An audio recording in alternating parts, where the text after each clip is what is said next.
Tiens bah. Ah, c'est pas la dame de famille épanouie ça?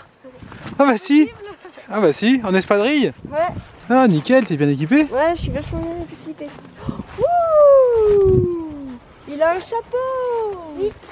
Il a des bras, des yeux, oui. Un nez, une bouche. Oh bah non, il a plus qu'un œil. Il est tombé? Il est borgne. C'est quoi borgne? Borgne, ça veut dire n'avoir qu'un seul œil.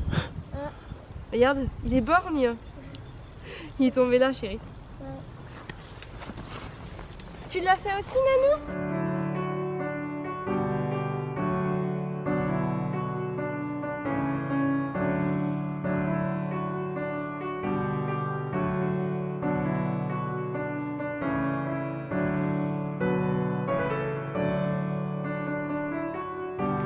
Bonjour, c'est Amélie de la chaîne de parentalité et du blog Famille épanouie. J'espère que tu vas bien, que la relation avec tes enfants va bien. Et aujourd'hui, en fait, je vais te parler de quelque chose qui me tient à cœur parce qu'on est en plein dans la période avec Arthur, on va dire, il nous fait énormément de dessins. Et donc, je vais te parler d'un petit peu la réaction qui est intéressante à adopter quand un enfant te propose un dessin, qu'il t'en fait un et qu'il te l'amène et qu'il te demande ce qu'il en pense. Alors, toutes les idées dont je vais te parler, ce ne sont pas forcément des idées que j'ai eues personnellement, ce sont des idées que j'ai forgées au fil de mes lectures, et notamment les lectures de Maria Montessori qui m'inspirent énormément et qui m'aident énormément dans mon quotidien et dans mon cheminement auprès des enfants pour trouver mon rythme, pour être le plus près de leur rythme et pour les accompagner au mieux dans un développement bienveillant et surtout adapté.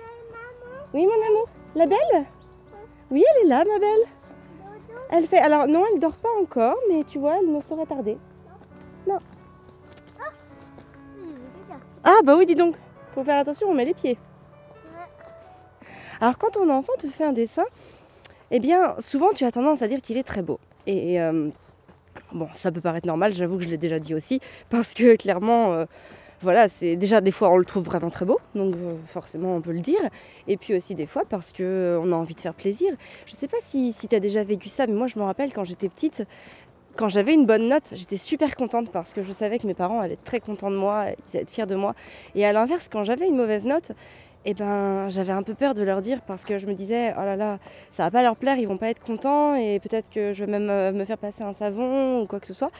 Et du coup, en fait, j'avais l'impression, enfin, avec le recul, hein, évidemment, à l'époque, j'avais pas cette impression-là, mais aujourd'hui, en fait, j'aurais tendance à dire que je travaillais un peu pour eux, en fait, et non pour moi. Et pourtant, le but quand on se lance dans une entreprise, quand on se lance à faire quelque chose, c'est de le faire pour soi avant tout, pour son propre bien-être, pour son propre plaisir, pour sa propre satisfaction. Et après, si ça rejaillit sur d'autres, tant mieux.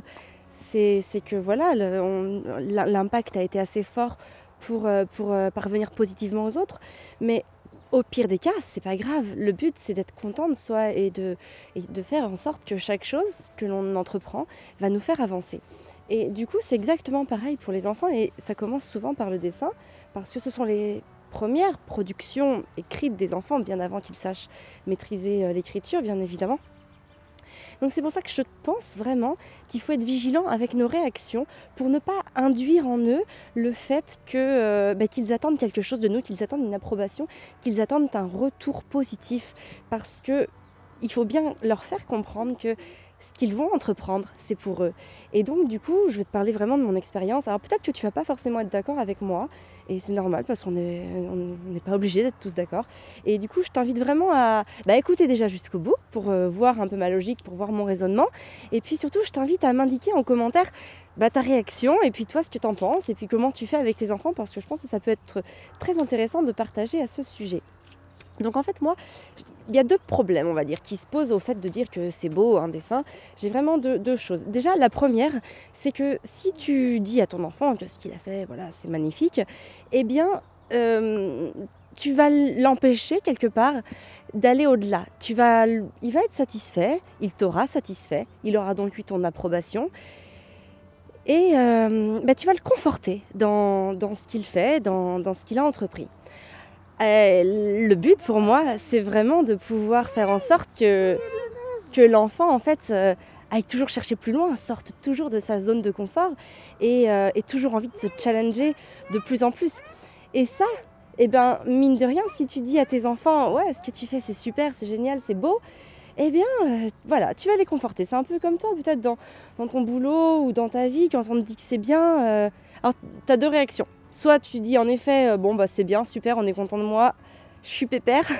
Ou alors, en effet, tu vas te dire, ils sont contents de moi, il faut que je me dépasse. Mais en général, pour les enfants, ça se passe un peu plus simplement. Et quand ils sont contents, enfin, quand ils voient qu'on est content d'eux, voilà, ils sont contents d'eux-mêmes. Et c'est bien aussi. Hein.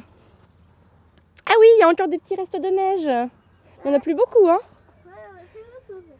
C'est bien aussi, mais j'ai envie de dire, il faut faire attention, il ne faut pas forcément le faire de manière systématique pour que l'enfant ne s'habitue pas à cette satisfaction qui viendra de ta part. Donc, quand tu vas dans un musée, tu regardes des œuvres d'art, que ce soit des sculptures ou des peintures, tu ne vas pas toutes les trouver jolies, parce qu'il y en a qui ne vont pas te plaire, et puis d'autres, au contraire, qui vont venir te toucher au plus haut point.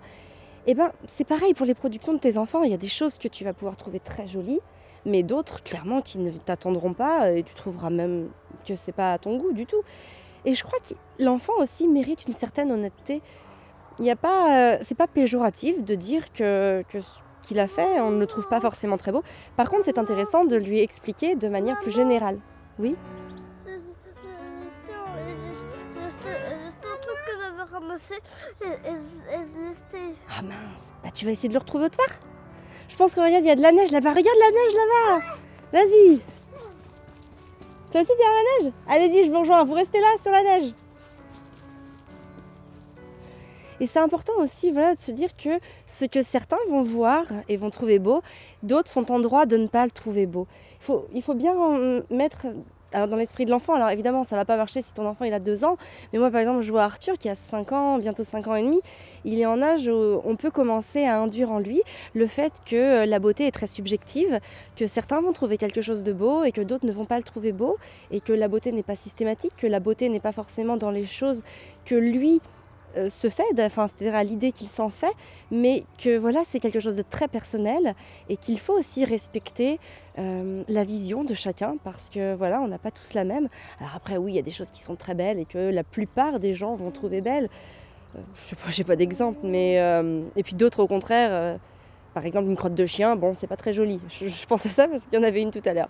Mais du coup, voilà, bon, il y a des choses comme ça qui ont des connotations, on va dire. Il y a des connotations, on va dire, qui sont quand même assez connotées. Enfin bon, bref.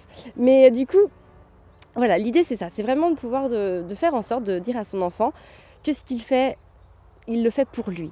Moi, je sais qu'avec Arthur, je fonctionne beaucoup comme ça. Quand il vient me voir et qu'il me dit « Regarde maman, mon dessin », il me dit « Est-ce que tu le trouves beau ?» Ça, c'est fou parce qu'on lui dit quand même pas souvent. Et pourtant, il me le dit, comme s'il cherchait une approbation. Et du coup, je lui dis « Qu'est-ce que tu en penses, toi ?» Je lui pose la question. Je lui dis « Tu le trouves comment, toi, ton dessin ? Est-ce qu'il y a des choses que tu aimes ? Est-ce qu'il y a des choses que tu aimes moins ?» Et en fait, je lui demande de me le décrire. Je lui demande de m'en parler. Et à travers ça, eh bien, on peut en discuter. Oh, mon anneau, il est tombé dans la gadoue. Hop là. Voilà. C'est vraiment très gadou ici, hein.